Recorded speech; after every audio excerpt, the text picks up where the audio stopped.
ಸಖತ್ ಖಾರ ಬಣ್ಣ ಮತ್ತು ರುಚಿ ಆಚಿ ಚಿಲ್ಲಿ ಪೌಡರ್.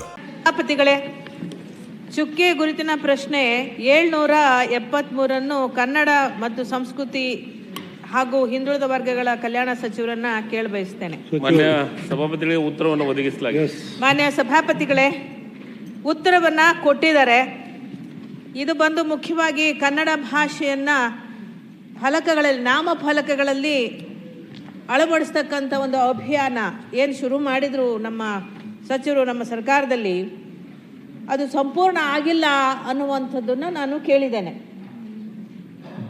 ಮತ್ತು ಈ ಸಂಪೂರ್ಣ ಆಗಬೇಕಾದ್ರೆ ಯಾರು ಜವಾಬ್ದಾರಿ, ಏನು, ಹೇಗೆ ಮಾಡ್ತಾ ಇದ್ದಾರೆ ಅಂತೂ ನಾನು ತಿಳ್ಕೊಬೇಕಿತ್ತು. ಮತ್ತು ಇದು ಉತ್ತರ ಹೇಗೆ ಕೊಟ್ಟಿದ್ದಾರೆ ಅಂದರೆ, ನಿರಂತರವಾದಂತಹ ಕೆಲಸ ಅಪೂರ್ಣ ಆಗೋ ಪ್ರಶ್ನೆ ಉದ್ಭವಿಸೋದಿಲ್ಲ ಅಂತ ಹೇಳ್ತಾರೆ. ಇರ್ಬೋದು, ಎಲ್ಲೋ ಒಂದು ಆಗಾಗ ಹೊಸ ಅಂಗಡಿಗಳನ್ನು ಓಪನ್ ಮಾಡಿದರೋ, ಸಂಸ್ಥೆಗಳನ್ನು ಓಪನ್ ಮಾಡ್ಕೊಂಡವರೋ ಅವ್ರು ಮಾಡ್ಕೊಳ್ಬೇಕಾಗತ್ತೆ, ಅದು ನಾನು ಒಪ್ತೀನಿ.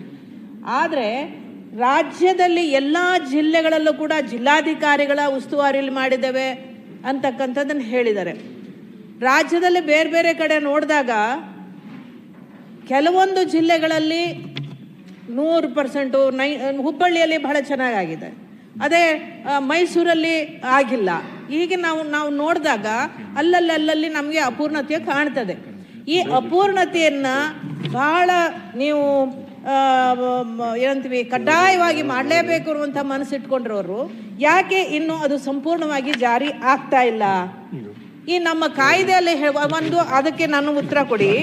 ನಿರಂತರವಾಗಿ ಪ್ರಕ್ರಿಯೆ ಅನ್ನೋದನ್ನ ಒಂದು ಹಾರಿಕೆ ಉತ್ತರ, ಬೇಜವಾಬ್ದಾರಿ ಅಧಿಕಾರಿಗಳು ಒಂದು ಬೇಜವಾಬ್ದಾರಿ ಉತ್ತರವನ್ನು ಕೊಟ್ಟರೆ ನೀವು ಒಪ್ಕೋಬೇಕಾಗಿಲ್ಲ ಇದನ್ನ.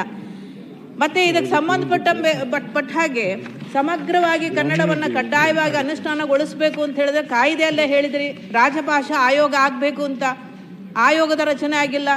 ಮತ್ತು ತಮ್ಮ ನೇತೃತ್ವದಲ್ಲಿ ಸಮಿತಿ ಇದೆ, ಆ ಸಮಿತಿಯಲ್ಲೂ ಕೂಡ ತಾವು ಮೇಲಿಂದ ಮೇಲೆ ಎಷ್ಟು ಸಭೆಗಳನ್ನು ಮಾಡಿರ್ತೀರಿ. ಯಾಕೆಂದರೆ BBMP ನೋಡಿ, ಬಹಳ ಮುಖ್ಯವಾಗಿ BBMPಲಿ ಅನುಷ್ಠಾನ ಆಗ್ತಾ ಇಲ್ಲ ಸರಿಯಾಗಿ.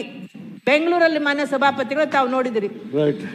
ಅಲ್ಲ, ಅನುಷ್ಠಾನ ಆಗದೆ ಇರೋದಕ್ಕೆ ಅನೇಕ ಕಾರಣಗಳಿರ್ತವೆ. ಆ ಕಾರಣಗಳನ್ನು ಮೀರಿ ಅವನ್ನೆಲ್ಲವನ್ನೂ ಕೂಡ ಈ ನೆಲ, ಜಲ, ಎಲ್ಲ ಲೈಸೆನ್ಸ್ಗಳನ್ನ ಪಡ್ಕೊಂಡು ಇಲ್ಲಿ ವಾಸ ಮಾಡ್ತಕ್ಕಂಥವ್ರು, ಹೊರ ರಾಜ್ಯದಿಂದ ಬಂದಿರತಕ್ಕಂಥದ್ದು ಬಹಳ ದೊಡ್ಡ ಸಮಸ್ಯೆಗಳು. ಅನುಷ್ಠಾನ ಮಾಡಕ್ಕೆ ಅವ್ರದೇ ಅಡ್ಡಿ ಆತಂಕಗಳು. ಇಲ್ಲಿ ಯಾರು ನಿರ್ಲಕ್ಷ್ಯ ಆಗ್ತಾ ಇದೆ? ಯಾರು ನಿರ್ಲಕ್ಷ್ಯ ಆಗ್ತಾ ಇದೆ?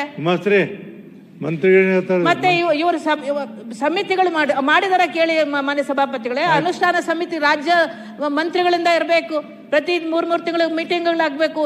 ಎಷ್ಟಾಗಿದ್ದಾವೆ ದಯವಿಟ್ಟು ಹೇಳಿ. ಅವರ ಪ್ರಯತ್ನವನ್ನು ನಾನು ಶ್ಲಾಘಿಸ್ತೇನೆ. ಸರ್ಕಾರವನ್ನು, ಕನ್ನಡದ ಬದ್ಧತೆಯನ್ನು, ಮಾನ್ಯ ಮುಖ್ಯಮಂತ್ರಿಗಳ ಕನ್ನಡ ಬದ್ಧತೆ, ಮಾನ್ಯ ಸಚಿವರ ಕನ್ನಡದ ಬದ್ಧತೆಯ ಬಗ್ಗೆ ನನ್ನ ಪ್ರಶ್ನೆ ಅಲ್ಲ. ಇಷ್ಟು ಫೆಬ್ರವರಿ 15 ಬಹುಶಃ 2024ರಲ್ಲಿ ಜಾರಿ ಆದಂಥದ್ದು. ಹೆಚ್ಚು ಕಡಿಮೆ 2 ವರ್ಷ ಆಗ್ತಾ ಬರ್ತಾ ಇದೆ. ನೆಕ್ಸ್ಟ್ ಫೆಬ್ರವರಿ, ಇನ್ನೊಂದು 2 ತಿಂಗಳಿಗೆ.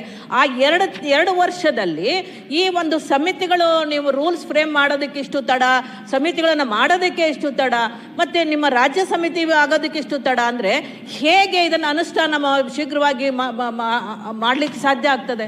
ಮತ್ತು ಅದಕ್ಕೆ ಸಂಪನ್ಮೂಲಗಳು ಬೇಕು, ಮತ್ತು ಎಲ್ಲ ಇಲಾಖೆಯವರು ಸೇರಬೇಕು. ನೀವು ಶೀಘ್ರವಾಗಿ ತೀವ್ರಗತಿಯಲ್ಲಿ ಇದನ್ನು ಮಾಡದೆ ಹೋದರೆ ಕನ್ನಡಕ್ಕೆ ನಿಜಕ್ಕೂ ಕೂಡ ಉಳಿಗಾಲ ಇರೋದಿಲ್ಲ. ತಮಗೆ ಗೊತ್ತಿರೋ ಅಂಥ ವಿಚಾರ. ಅದರಲ್ಲೂ ಬೆಂಗಳೂರಿನಲ್ಲಿ ಭಾಷಣೇತರ ಜನಗಳ ಧೋರಣೆಗಳನ್ನು ನೀವು ಖಂಡಿಸೋದಕ್ಕೆ ಈ ನಿಮ್ಮ ಅಸ್ತ್ರವನ್ನು ಬಳಸಲೇಬೇಕು. ಶೀಘ್ರವಾಗಿ ಎಷ್ಟು ದಿನಗಳೊಳಗಡೆ ಈ ಕೆಲಸವನ್ನು ಮಾಡ್ತೀರಿ? 2 ವರ್ಷ ತಡ ಆಗಿದೆ, ಯಾವಾಗ ಮಾಡ್ತೀರಿ ಅನ್ನೋದನ್ನು ಕೂಡ ತಾವು ಸದನಕ್ಕೆ ತಿಳಿಸ್ಬೇಕು ಅಂತ ನಾನು ವಿನಂತಿ ಮಾಡ್ತೇನೆ.